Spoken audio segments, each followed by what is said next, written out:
ерөөсө бурхны шишнийг мэдрэхээ байж эхэлж исэн тийм үед хамгийн анхлан эхэл далай багш маань заларч 1979 он заларсан.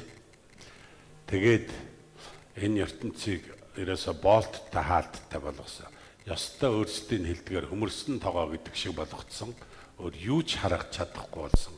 Тийм үед далай багш маань заларч ирсэн. Тэр үед бүх ард түмэн сэргэж шашин гэдэг чинь ертөнцийн дээр оршиж байгаа юм байна.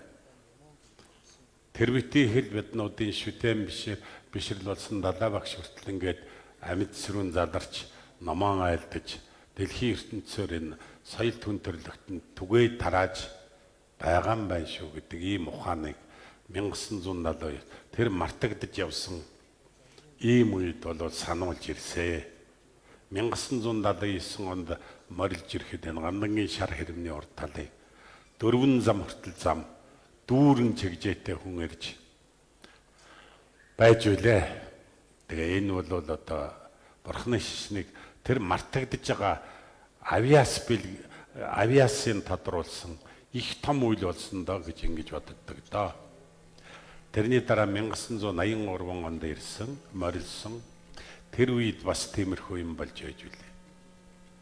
Тэгээ ингэж одоо Монголын бурхны шашин уламжлалыг мартуулахгүй байх энэ ажилд багш минь хамгийн түрүүнд төвч хэлж ирж морилж ингэж ясаа.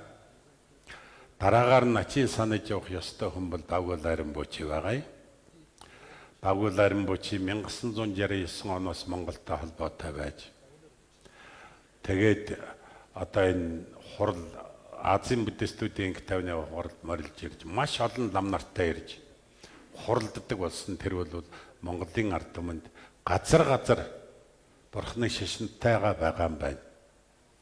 Тэр битий хэл орчин үеийн боловсралтай англи хэлээр ярьдаг, хаашаа л хаашаа ярьж чаддаг ийм олон сайхан лам нар төрсөн юм байна.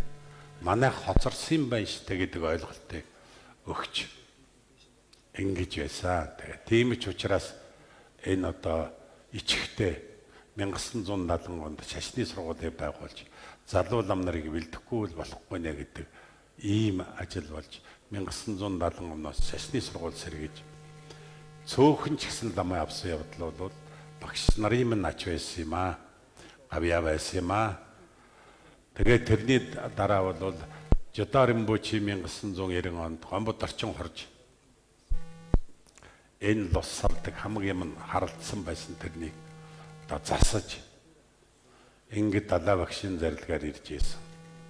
Морилж ирээд тэр үед үнэхээр нэг тэр хямартсан бол тэр ном уншиж байгаа тэр сормор гаргаж байгаа тэр үед сүрхий их салхи малх гарч тэгжээж үлээ. За энэний дараа бол Ламаа Собоо гэдэг лам морилж ирж их хөлөгний хийдэ гэдгийг байгуул, дэмжих төв гэдгийг байгуулсан. Энд тэгээ бидэнд сургууль болсон, олон сайхан сургууль. Сүсгтэн олонд ном заадаг, бурхны шишнийг мэдрүүлдэг, ийм сайхан ямыг нээж ингэж байсан санагдаж байна.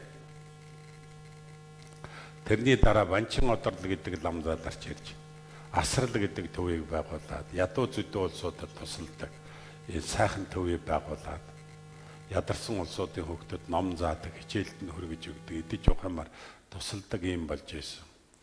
Ийм гайхамшигтай үйлүүдийг манай дээдэс багш нар төвдийн одоо стейц хувилгаад хөтгтүүд ирж ингэж байсан. Тэрний завсарт бол одоо биднууд дэндүү жоохон жижигхэн хүүхдүүд одоо энэ байж байгаа жоохон 7-8 настай. Тэгээд дээд талд нь 70-80 хүрсэн. Дунд талд нь мань мэтийн нэг дундаж юмнууд 20-оодох юм байсан.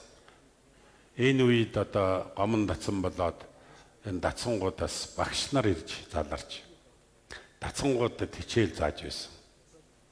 Ийм санагдаж байна. Тэгээд тэр дацсангууд хичээл заасан багш нар одоо нэг нь Америкт зундаа гэдвэ таш чамц гэж вэ. Тэгээ одоо энэгээр сууж байгаа энэ лүн хүртэж байгаа олон лам нар мах живзэн лам төв тэргүүтэн дээр сууж байгаа ийм лам нар байна. Хэднүүд байнгын одоо сайхан ярьж ард түмэнд сүнчээ наман тавьж бурхны шишнийг ойлгуулж яваа ийм их сайхан очтой.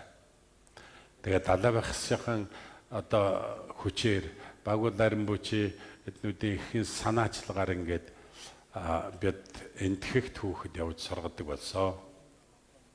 1990 оноос хойш одоо 6-700 хүүхэд томоор ярих юм бол 1000 хүүхэд явж очиж ямар нэгэн хэмжээгээр бурхны намайг дуулчаад ирсэн.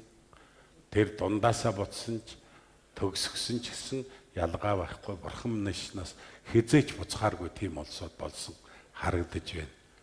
Одоо Монголын хаа нэгэнтэй ажиллаад явж байгаа буцаад уулзахдаа бурхныхаа шнэд төлөө шүү гэдэг сэтгэлээ илэрхийлж яадаг ийм улсууд. Энэ бол Монголд бурхны шнийг түгэн дэлгэрэх суур болж байгаа ийм харагдаж байдгийг.